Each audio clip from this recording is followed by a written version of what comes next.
자, 그 다음에 레버리지 할래, 레버리지 당할래. 이런 제목 아주 자극적이죠. 네. 일단 이게 무슨 말이냐면 우리가 월세 부동산을 매입하려면 사실 대출에 대해서 오해를 풀어야 돼요. 제가 이제 맨 처음에 원룸 건물을 딱 받았을 때 3억 6천인가 제가 대출 받았거든요. 낙찰가의 90%를 받았어요. 제가 4억에 낙찰 받았으니까. 그 4억에 90%니까 3억 6천이잖아요. 3억 6천을 대출 딱 받으니까 저희 엄마가 아이고 야야 아이고 야야 억소리가 난다 이렇게 하시더라고요. 그래서 약간 나이가 좀 많으신 분들은 대출을 좀 안 좋게 생각을 하시죠. 그래서 대출에 대한 오해를 좀 풀어야 된다. 그래서 약간 좀 진부한 말일 수 있지만 좀 말을 해볼게요. 대출에는 좋은 대출이 있고 나쁜 대출이 있다라고 아마 들으셨을 거예요. 안 들으실 수도 있고 들으셨을 거예요. 좋은 대출은 뭐냐? 그 중국인가 어디에 이런 말을 한 사람이 있대요. 그는 왜 부자인가라는 책이 있는데 좀 읽어보진 않았지만 그 저자가 구구라는 저자가 있는데 그 사람의 명언이래요.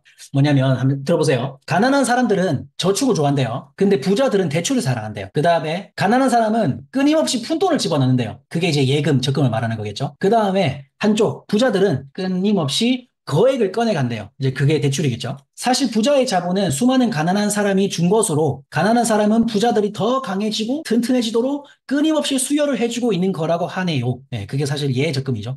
저는 이제 예금으로 대출이 나간다는 건 알고 있었는데 제가 확 와닿는 게 뭐냐면 여러분들 이제 수협이나 농협이나 새마을금고나 이렇게 대출 좀 받아보시면 특별히 연말에 대출을 받아보시잖아요. 그럼 어떤 말을 많이 하는지 아세요?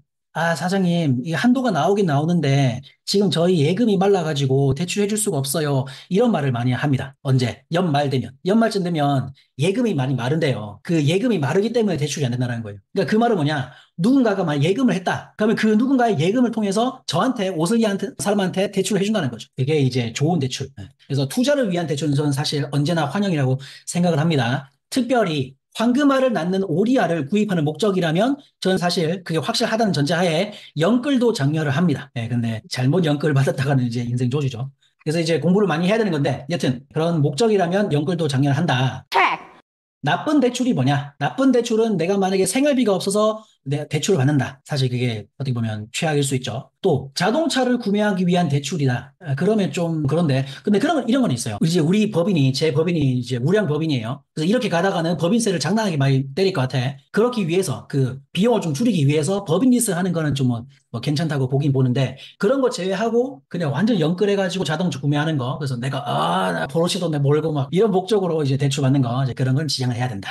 그래서 이제 대출을 안 받고 부동산 투자하는 거는 솔직히 막 박효신이나 아이유나 또 수학 강사 현우진이나 이런 급이 되어야 이제 가능한 거죠. 사실 우리 같은 사람은 무조건 대출을 받아야 됩니다. 맞죠? 아닌가? 그래서 제가 이제 계산해 보니까 대출 받는 거랑 대출 안 받고 올 현금으로 하는 거랑 수익률 차이가 거의 30%가 차이가 납니다. 30%.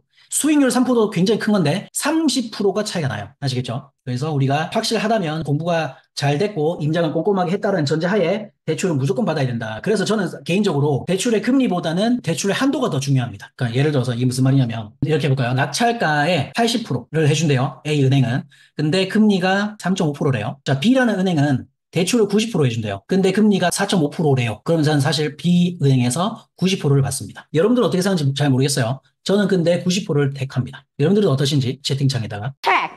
자, 세 번째, 종잣돈도 사실 저는 대출을 통해서 마련하는 게 나쁜 건 아니라고 생각을 합니다. 무슨 말이냐면, 저는 사실 맨 처음에 시작했을 때 5천만 원 시작했는데, 제가 약간 현타가 왔던 게 이거예요. 제가, 저를 아시는 분 아시겠지만, 제가 상당히 좀 열심히 일을 하는 편이에요. 그래서 학원 학생들도 되게 좀 많고, 수강생도 많고, 그래서 달달이 받는 것도 많고 했는데, 제가 이제 2021년도에 딱 이 부동산 이런 쪽에 딱 눈이 딱 떴을 때쯤 남는 지금 종잣돈이 없는 거예요. 한 푼도 없어. 내가 깜짝 놀랐어요. 그래서 와, 내가 돈 공부를 안 하니까 이렇게 되는구나. 이랬었는데 여튼 그래서 제가 대출 종잣돈을 마련하기 위해서 뭘 했냐? 그 유명한 마통을 뚫었습니다. 마통이 뭐예요? 마이너스 통장. 마이너스 통장 그 당시에 제가 5천만 원 좀 신기해요. 지금은 아마 제가 마이너스 통장 5천만 원 안 될 텐데 그 당시엔 어떻게 됐는지 잘 모르겠지만 여튼 마통 5천만 원이 뚫렸어요. 뚫려가지고 저는 사실 그 5천만 원으로 원룸 건물을 매입한 겁니다. 네, 그래서 그 종잣돈 그 모으기가 좀 시간이 많이 걸리기 때문에 사실은 대출로 마련하는 것도 나쁜 건 아니다. 그 부자로 가는 20년 길을 앞지는 거다. 이렇게 말씀을